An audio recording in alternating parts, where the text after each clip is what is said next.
எல்லோருக்கும் வணக்கம். இன்னைக்கு நம்ம பார்க்க போற விஷயம் நம்ம வாழ்க்கையோட ஒரு பெரிய ரகசியத்தை திறக்க போகுது. அதாவது நம்மளோட ஒவ்வொரு நாளையும் எது தீர்மானிக்குதுன்னு நீங்க என்னைக்காவது யோசிச்சிருக்கீங்களா?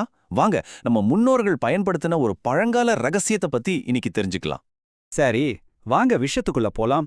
நம்ம எல்லாருக்குமே இந்த அனுபவம் கண்டிப்பா இருக்கும் இல்லையா? சில நாள் பாத்தீங்கன்னா நாம நினைச்சது எல்லாமே அப்படியே நடக்கும். ஆனா சில நாள்ல என்னடா இதுன்னு யோசிக்கிற அளவுக்கு எல்லாத்துலயும் ஒரு தடை வரும். ஏன் இப்படி நடக்குது? இதுக்கு பின்னாடி என்ன காரணம் இருக்கு? இந்த கேள்விக்கான பதில் நம்ம வேத ஜோதிடத்துல இருக்கிற தாரை அப்படிங்கிற ஒரு ரொம்ப சக்தி வாய்ந்த விஷயத்துல ஒளிஞ்சிருக்கு. சிம்பிளா சொல்லணும்னா, தாரைங்கிறது உங்க ஜென்ம நட்சத்திரம். அதாவது நீங்க பிறந்தப்ப இருந்த நட்சத்திரத்துக்கும் இன்னைக்கு இருக்கிற நடப்பு நட்சத்திரத்துக்கும் நடுவுல இருக்கிற ஒரு உறவு மாதிரி. இந்த உறவு தான் இன்னைக்கு நாள் உங்களுக்கு நல்லபடியா அமையுமா இல்ல கொஞ்சம் சவாலா இருக்குமான்னு முடிவு பண்ணுது. அப்போ இந்த ஆற்றலை சும்மா நல்லது கெட்டதுன்னு மட்டும் பிரிச்சிட முடியாது. இதுல மொத்தம் 9 விதமான பிரிவுகள் இருக்கு. இந்த 9 தாரைகளும் நம்ம நாள் மேல ஒவ்வொரு விதமான தாக்கத்தை ஏற்படுத்தும். சரி, அந்த 9 தாரைகள் என்னென்னு இப்ப பார்க்கலாம் வாங்க. இங்க பாருங்க, இதுதான் அந்த 9 தாரைகளோட லிஸ்ட். இத ஒரு மேப் மாதிரி நினைச்சுக்கோங்க. நம்ம அன்றாட எனர்ஜிக்கான ஒரு மேப். ஒரு பக்கம் பாத்தீங்கன்னா செல்வத்தையும் வளர்ச்சியும் கொடுக்கிற சம்பத்து தாரை இருக்கு. இன்னொரு பக்கம் நம்ம ரொம்ப ஜாக்கிரதையா இருக்க வேண்டிய விபத்து தாரை இருக்கு. இப்படி ஒவ்வொன்றுக்கும் ஒரு தனி பலன் இருக்கு. உதாரணத்துக்கு இந்த 2வது தாரை, அதாவது சம்பத்து தாரையை எடுத்துக்கலாம். பேர்ல இருக்கு பாருங்க, சம்பத்துன்னு.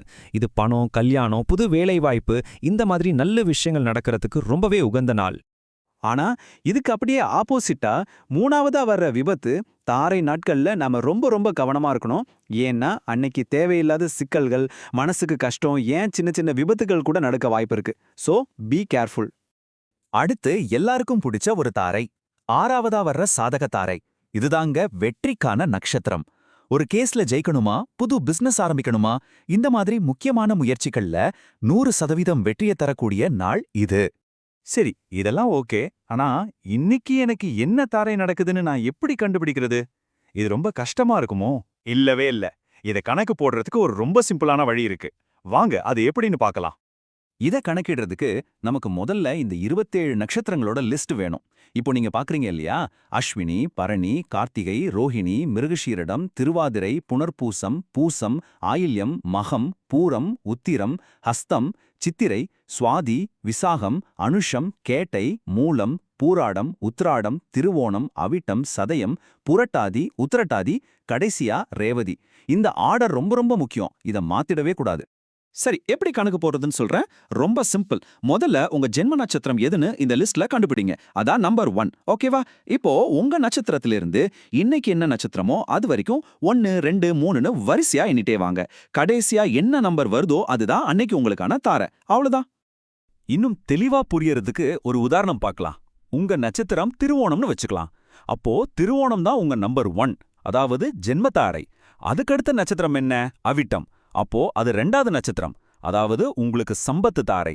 அதுக்கடுத்து வர்ற சதயம் 3வது நட்சத்திரம். சோ அது விபத்து தாரை. இப்படிதான் கணக்கு போடணும். இங்க ஒரு முக்கியமான விஷயத்த நீங்க நோட் பண்ணணும். இந்த 9 தாரைகளும் ஒரு சைக்கிள் மாதிரி திரும்ப திரும்ப வரும். அதாவது உங்க நட்சத்திரத்திலிருந்து 2வது நட்சத்திரம் சம்பத்து தாரைனா, அதே மாதிரி 11வது நட்சத்திரமும் 20வது நட்சத்திரமும் கூட உங்களுக்கு சம்பத்து தாரை தான். அதே போல 6, 15, 24வது நட்சத்திரங்கள் எல்லாமே சாதகத்தாரை. சோ மாசத்துல நமக்கு பல வாய்ப்புகள் இருக்கு. சரி, இப்ப நம்ம ஸ்பெஷலா உங்க சொந்த நட்சத்திரம் வர நாளை பத்தி பார்க்கலாம். அதாவது ஜன்ம தாரை.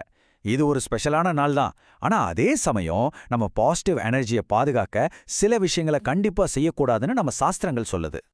அப்போ உங்க ஜென்ம நட்சத்திரம் வர்ற அன்னைக்கு என்னெல்லாம் செய்யக்கூடாது? முக்கியமா நம்ம உடலுக்கு அதிக வேலை கொடுக்கற மாதிரி, இல்லனா உடல்ல மாற்றத்தை உண்டாக்குற மாதிரி எந்த விஷயத்தையும் செய்யக்கூடாது.